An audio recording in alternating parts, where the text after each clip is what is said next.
Hello everyone. இந்த வீடியோவில் எதை பற்றி பார்க்க போகிறோம் அப்படின்னா, மால்தீவ்ஸில் இப்போ ப்ரெசென்ட்டாக என்ன பிரச்சனை போய்கிட்டு இருக்குது அப்படின்றது தான்.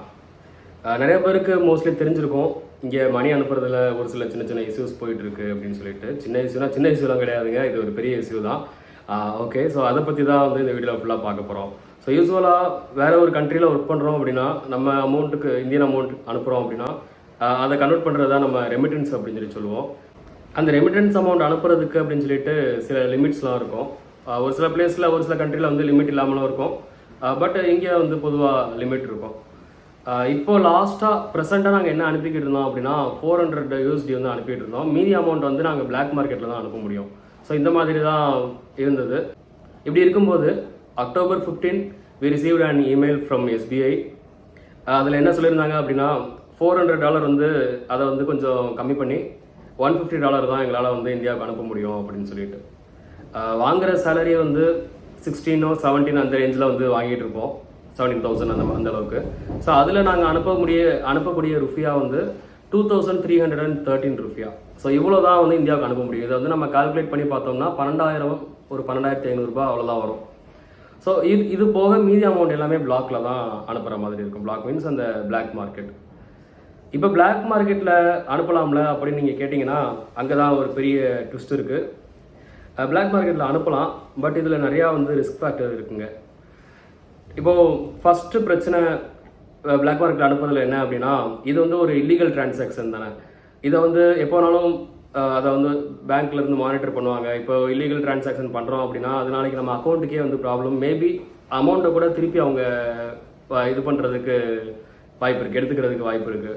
ஸோ இந்த மாதிரி ஒரு பிரச்சனை ஃபஸ்ட்டு. ஸோ அது வந்து இல்லீகலி இட்ஸ் நாட் கரெக்ட் இல்லையா. ஸோ இதுதான் ஃபஸ்ட்டு பிரச்சனை. செகண்ட் வந்து பேங்க் ரேட், எக்ஸ்சேஞ்ச் ரேட் வந்து 5.5 to 5.6 இந்த ரேஞ்சில் இருக்குது. ஆனால் இந்த ஏஜென்ட் கிட்டக்க நாங்கள் அனுப்பும்போது அந்த எக்ஸ்சேஞ்ச் ரேட் இன்னைக்கு ரேட் வந்து 4.4546 இந்த மாதிரி இருக்குது.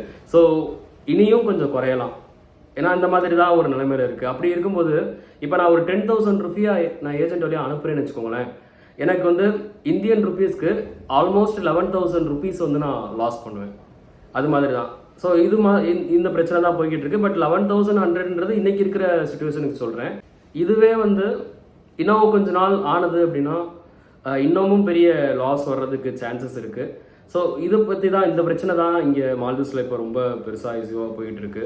ஸோ இதில் வந்து டீச்சர்ஸ் சைடாக இருக்கட்டும். ஸோ நாங்கள் என்ன பண்ணிகிட்டு இருக்கோம் அப்படின்னா, பெரிய நம்ம அத்தாரிட்டிஸ் எல்லாருக்குமே வந்து நம்ம மெயில் போட்டுட்ருக்கோம். ஸ்கூலில் பிரின்சிபல் கிட்டக்க வந்து லெட்டர் சப்மிட் பண்ணியிருக்கோம். இந்த மாதிரி சுச்சுவேஷன் இருந்ததுன்னா எங்களுடைய ஃபேமிலி நீட்ஸ் வந்து பார்க்க முடியாது, இது கண்டினியூ ஆகிட்டே இருந்ததுன்னா எங்களுக்கு ரிசைன் பண்ணுறத தவிர்த்து வேறு என்ன பண்ணுறதுன்னு தெரியாது. இந்த மாதிரி லெட்டர்லாம் போட்டிருக்கோம். ஸோ எங்கள் ஸ்கூல் மட்டும் கிடையாது, இது மாதிரி மால்தீவ்ஸில் வேலை பார்க்குற எல்லா ஸ்கூலில் உள்ள எல்லாருமே வந்து இது மாதிரி வந்து ஒரு லெட்டர் கொடுத்துருக்கோம். இது யாருமே எக்ஸ்பெக்ட் பண்ணலை, ஒரு அன்எக்ஸ்பெக்டடாக நடந்த ஒரு விஷயந்தான்.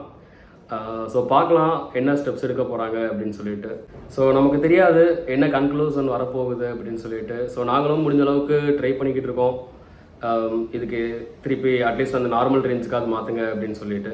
இன்றைக்கி அன்அஃபீஷியலாக வந்து ஒரு தகவல் கிடச்சிருக்குங்க. அதாவது இந்த நவம்பர் மந்தில் மறுபடியும் இந்த $150 தான் அனுப்பணும்னு சொன்ன அந்த இஷ்யூவை வந்து மறுபடியும் SBI வந்து ரிவைஸ் பண்ணுறதாக ஒரு தகவல் கிடச்சிருக்கு. பட் இது வந்து அஃபீஷியல் கிடையாது, இது அன்அஃபீஷியலான ஒரு தகவல்.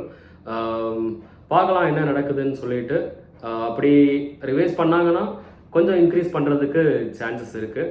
பட் இனி அவங்க ப்ராப்பராக அனௌன்ஸ்மெண்ட் வந்து அஃபிஷியலாக கொடுத்தா தான் நமக்கு அது என்னன்றது தெரியும். அந்த அனௌன்ஸ்மெண்ட் வந்ததுக்கப்புறம் நான் ஷியோராக உங்களுக்கு இதுக்கு வீடியோ போடுவேன். ஊர்லேருந்து இங்கே வரணும்னு நினைக்கிறவங்க வந்து இப்போதைக்கு கொஞ்சம் ஹோல்டு பண்ணுறது நல்லது.